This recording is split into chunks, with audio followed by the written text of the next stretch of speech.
পাগল হয়ে গেছে নাকি? চল চল, তোর সমাজে আমাদের নাক কেটে রেখে দিয়েছে মেয়েটা। তোর জিদ আছে না, তো মনে রাখিস আমিও তোর মা। আশ্রমের ভূত যদি তোর মাথা থেকে না নামিয়েছি, তো আমিও আমার বাবার মেয়ে নই। বাবাকে আমি আমার গুরু গাইড সব মেনে নিয়েছি মা। আমি সেবিকা হয়ে সবার সেবা করতে চাই, আর সেটাই হব আমি। আর এটা জেদ নয়, আমার আস্থা। এত সাহস, তোর জিভ টেনে ছিঁড়ে ফেলে দেবো আমি। দেখ আমি এখন তোকে কি করি, দেখ। অনেক জ্বালিয়েছি, হ্যাঁ? এবার দেখ, তুই খুব জানা গজিয়েছে না, এবার দেখি তুই কি করে বাইরে আসিস। এরকম করো না।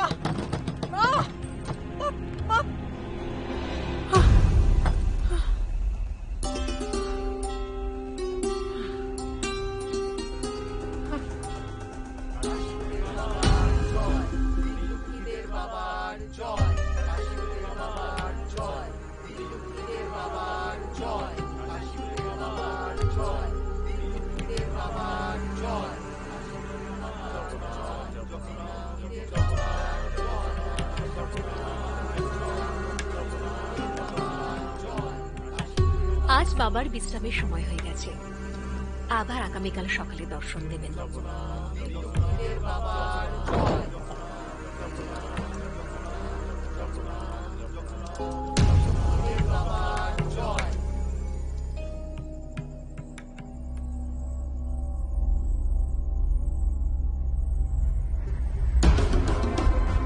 আরে দিদি ভাই কোথায় যাচ্ছেন? দাঁড়ান বলছি।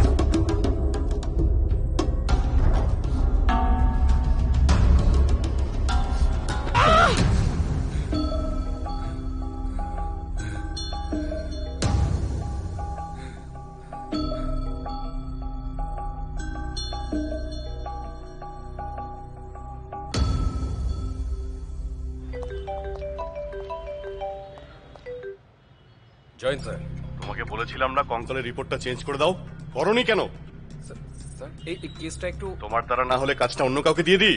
স্যার আমি আপনাকে সত্যি হতবাক হয়ে যাচ্ছে আমি আপনাদের ভাবনা চিন্তা দেখে।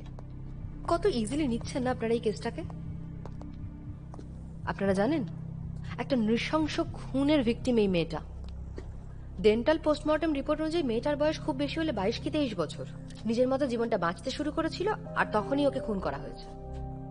দেখুন ম্যাডাম, এটা তো আমরাও জানি, এখন অনেক কিছুই সামনে আসছে, কিন্তু দেখুন ইনভেস্টিগেশন করতে গিয়ে এরকম ভাবে ইমোশনাল হয়ে পড়াটা একদমই ঠিক নয়, বুঝলেন? আর এই যে আমাদের স্যারকে দেখছেন, এনাকেও পুরো 360 ডিগ্রি অ্যাঙ্গেলকে দেখতে হয়, বুঝতে হয়, এই আর কি। 0 ডিগ্রির সততাটুকুও নেই আপনাদের, আর 360 ডিগ্রির কথা বলছেন। আমি ভেবেছিলাম যে আপনি একটু হলেও চেষ্টা করবেন, কিন্তু আপনারা তো ডিএনএ রিপোর্টের জন্য অ্যাপ্লাই করেননি, তাই না? সুতরাং এটা জেনে নিন যে আমি আমার রিপোর্টটা পাল্টাবো না।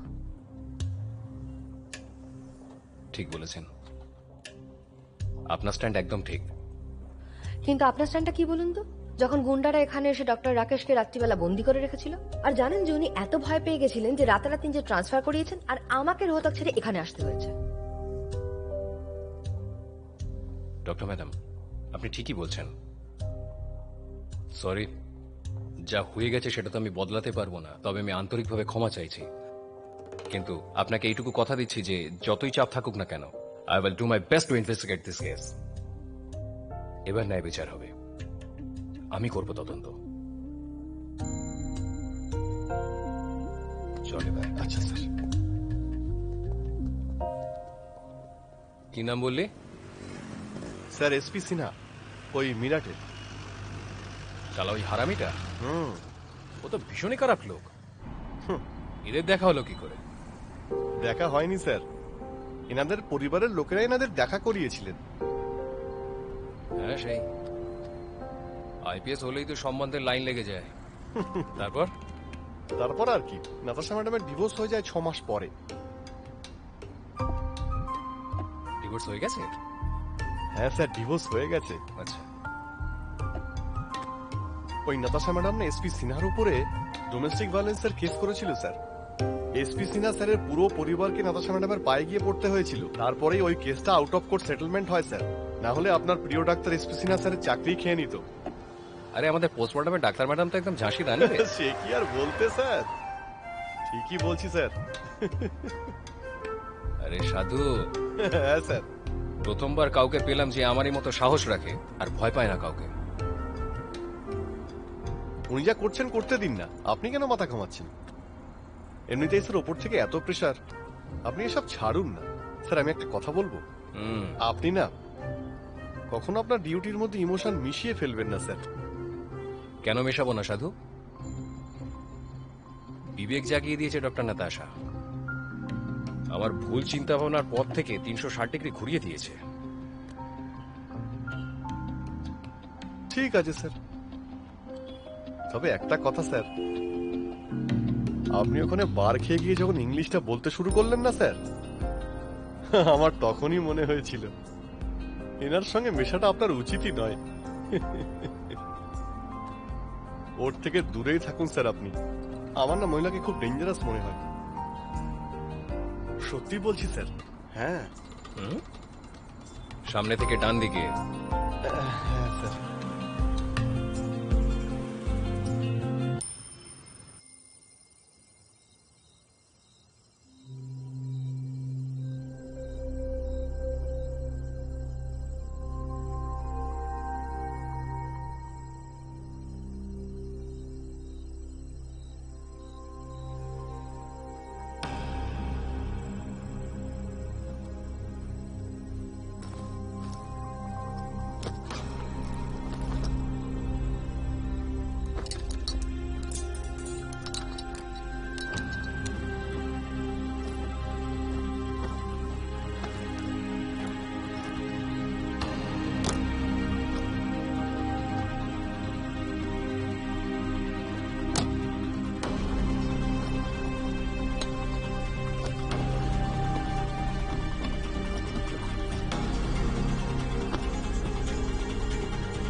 দাঁড়ান, ওখানে বসুন, এখন যেতে পারবেন না।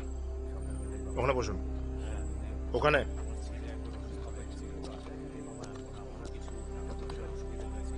আরে বাবলু, আমি তো সিকিউরিটি ইনচার্জকে বলে দিনে ডিউটি নিয়েছি, ডে শিফটই ভালো। আমি তো বলবো তুমিও নিয়ে নাও, তাহলে একসঙ্গে কাজ করা যাবে।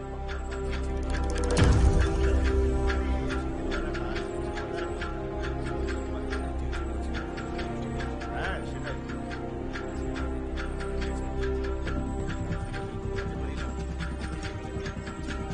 ঠিক বলেছো।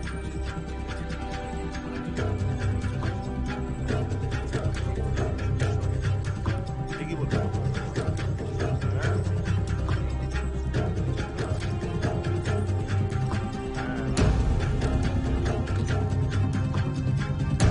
দাঁড়ান দাঁড়ান, আপনাকে ভেতরে কে আসতে দিল? আসলে বাবার সঙ্গে দেখা করার ছিল। এখানেই দাঁড়ান। সর্বদাই জয় হোক স্যার। হ্যাঁ বল না। একটা মেয়ে ধরা পড়েছে, ট্রেসপাসিং করছিল। এই আমি আসছি। স্যার সাইডে দাঁড়ান আপনি। হুম হুম।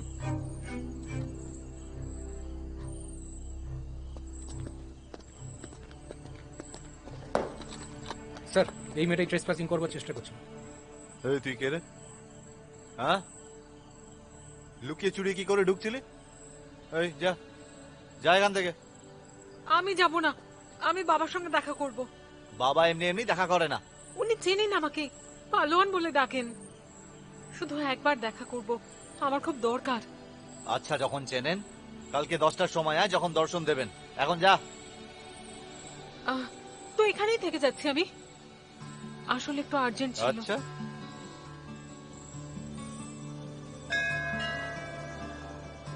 বাবা তুমি জ্যোতি পরমাত্মা,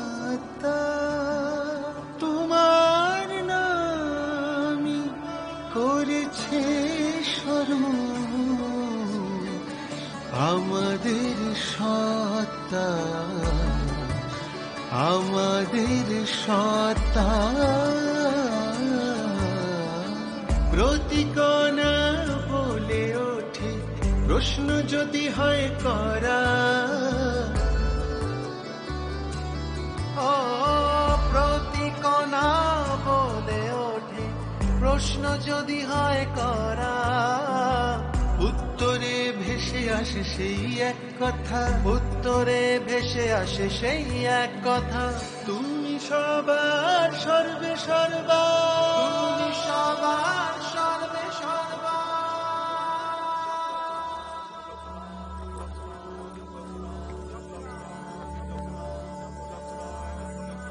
ভাই সতপাল, মালং ভাইয়ের কোনো অসুবিধা হচ্ছে না তো? আরে তুই থাকতে আমার কেউ ক্ষতি করতে পারে?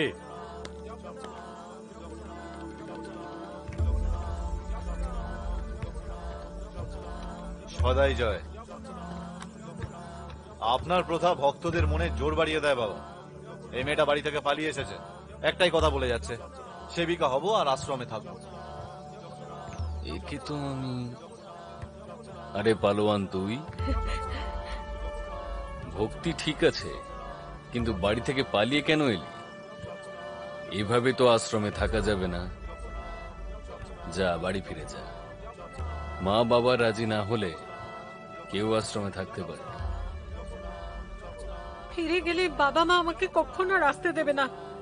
আর আমি ঠিক করে নিয়েছি, আমি সেবিকা হয়ে আশ্রমে থেকে আশ্রমের কাজ করব। আমাকে ফিরিয়ে দেবেন না বাবা। পালোয়ান, যারা তোকে জীবন দিয়েছে, তোর মা বাবা, তাদের ব্যাপারে তাহলে কে ভাববে? হ্যাঁ, একে বাড়ি পাঠাও। যে নিজের বাবা মায়ের হতে পারলো না, সে আশ্রমের কি করে হবে? বাড়ি যা, এটা আশ্রম। এখানে জোড়ার কাজ হয়, ভাঙার কাজ নয়। পরিবারের কেউ রাজি না হলে এখানে প্রবেশ করা যায় না। চল চল। স্যার, সবার আগে আমাদের পার্টি ক্যাডারদের উজ্জীবিত করতে হবে, আর তার জন্য কোনো কঙ্কাল নয়, একটা সঞ্জীবনী বুটি দরকার। সঞ্জীবনী? কি বলতে চাও তুমি? হ্যাঁ, যদি হনুমান না থাকতো না স্যার, তাহলে লক্ষণ কবেই টপকে যেত। এই সময় আমাদের আর আমাদের পার্টি মেম্বারদেরও সেই হাল। সঞ্জীবনী বুটি শুকলেই পার্টি চাঙ্গা হয়ে যাবে, আর সেই সঞ্জীবনী বুটি হলো বাবা নিরালা। কিন্তু ওনাকে দিয়ে আমাদের পার্টির কি লাভ হবে? স্যার, গত 4 বছরে আশ্রমের সদস্য সংখ্যা 5 লাখ থেকে বেড়ে 44 লাখে পৌঁছে গেছে। হ্যাঁ তো, এবার আপনি ভাবুন, এই 44 লাখ শুধু আশ্রমের সদস্য নয়, 44 লাখ ভোট স্যার। হ্যাঁ, এইসব নেতাদের না এমনিতে কোনো টিকি দেখা যায় না, কাজ পড়লে একেবারে লেজ গুটিয়ে চলে আসে। এই যে তোর পূর্ব মুখ্যমন্ত্রী হুকুম সিং বাবার সঙ্গে দেখা করতে চায়, তাই না? হ্যাঁ, তা নিজে কেন আসেনি? হ্যাঁ ভোপা ভাই, অতীত হয়ে যাওয়ার পর আর বর্তমানকে মেনে নেওয়া সহজ হয় না। ওনার সংকোচ হচ্ছিল মনে হয়, তাই আমায় পাঠালেন। এবার আপনি পুরনো সম্পর্কের নতুন সমীকরণ সাজিয়ে এমন কিছু ম্যাজিক দেখান যাতে এই কঙ্কাল কাঙাল বানিয়ে দেয় সিএম কে। তুই এটা বলতে চাইছিস যে মিশ্রা গ্লোবাল সাইডে যে কঙ্কালের চাষ হচ্ছে সেখানে তুই বাবার কাঁধে বন্দুকটা রেখে চালাতে চাইছিস না? এটা আমার লাভ কি? এ কি বলছেন ভোপা ভাই? হুকুম সিং সিএম হলে হুকুম তো আপনাদেরই চলবে, সরকার আপনাদের হাতেই থাকবে। পুরো জঙ্গলটাই তখন অ্যালার্ট করে দেবো আশ্রমের নামে। তো সরাসরি ইলেকশনের কথাটা বল না রে ভাই।